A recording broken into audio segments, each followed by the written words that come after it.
Полни гласачки кутии низ затворите. Ден пред официјалните избори, освен болните и немохни лица, раселените, граѓаните од диаспората, гласаат и затворениците.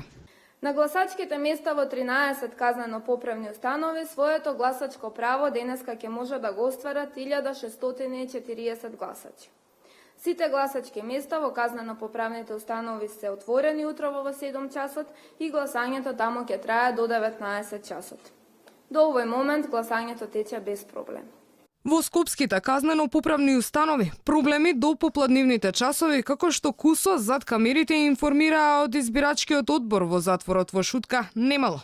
Гласачкото место тесна и празна соба без редица осудени, ниту пак труканици. Затворските чувари ни појаснија дека поради новинарите и снимателите, притвореници не се спроведуваат на гласање. Оти за нивно снимање мора да се има судска дозвола.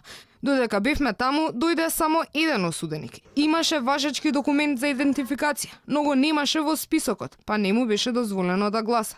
Од одборот запишаа во свој дневник дека дошол, но не гласал. Во најголемиот затвор Идризово ред се редаа на гласање. Таму имало затвореници без лични документи, или пак такви што не се на списокот, па не можеа да си го остварат правото на глас. Ние имаме 817 кои имаат право на глас, до сега веќе 25% од гласачите се излезени. И се гласа за градоначалник на 3 општини, за Дебар, Охрид и Новосело.